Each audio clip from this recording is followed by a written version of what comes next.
কাবাগর যখন ভেঙে গেল, মক্কার কুরাইশরা ডিসাইড করলো আমরা কাবা বানাবো। পাথর লাগবে কোত্থেকে? ওই জায়গা থেকে পাথর নিয়ে আসবো। সবাই পাথর আনতে শুরু করলো। কুরাইশ ছেলেরা বললো আমরা বাদ যাবো কেন, আমরাও আনবো। ছোট্ট ছোট্ট বাচ্চারা লুঙ্গি খুলে লুঙ্গিটার এরকম ভাঁজ করে কাঁধের মধ্যে রেখে এটার উপরে একটা পাথর নিয়ে নিয়ে তারা আনতে লাগে। সব বাচ্চারা আনে একটা পাথর। কয়টা? বিশ্বনবী টানে দুইটা করে। কয়টা করে? কিন্তু পরনের লুঙ্গি পরনে আছে না নাই? লুঙ্গি খোলেন না।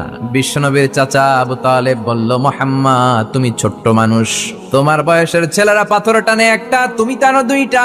আর সবাই লুঙ্গি খুলে ফেলেছে যাতে কাঁধের মধ্যে ব্যথা না পায়, চোট না পায়। তুমি যেহেতু দুইটা করে পাথর টানো, তুমিও তোমার লুঙ্গি খোলো।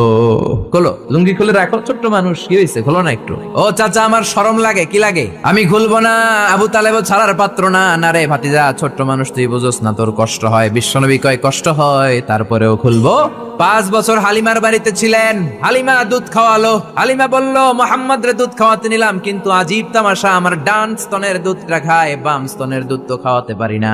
বাম স্তনের দুধটা মুখে ঢোকাতে পারি না। 5টা বছর ছিল, 2 বছর দুধ খাইলো, একদিনের জন্য আমার বাম স্তন টাচ করে নাই। কারণ হালিমার আরো কয়েকটা ছেলে মেয়ে ছিল। উনাইসা নামে এক মেয়ে ছিল, শাইমা নামে আরেক মেয়ে, আব্দুল্লাহ নামে এক ছেলে।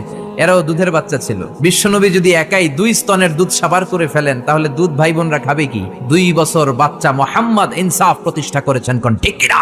আবার হালিমা বলে, এই ছেলেটারে আমি 5 বছর রাখলাম, এই 5 বছরে কোনদিন কুরাইশি মোহাম্মদ রে কান্না করতে দেখি নাই। শুধু একটা সময় কান্না করত।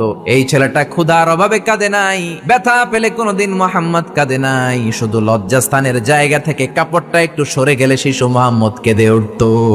বিশ্বনবী বললেন, চাচা আমি লুঙ্গি খুলবো না, আমি 2টা নিতে পারবো। আবু তালেব বলল, সমস্যা নাই, খোলো। বিশ্বনবী কয় না, খুলবো না। আবু তালেব বিশ্বনবীর লুঙ্গির গোছায় ধরে টান দিলেন। টান দিতে দেরি হয়ে যায়, বিশ্বনবীর বেহুশ হতে দেরি হয় না। বেহুশ হয়ে পড়ে গেলেন। লুঙ্গি আর খোলা হয় নাই। বিশ্বনবীর লজ্জাস্থান পৃথিবীর কেউ দেখে নাই। চিল্লায় পড়েন আল্লাহু আকবার।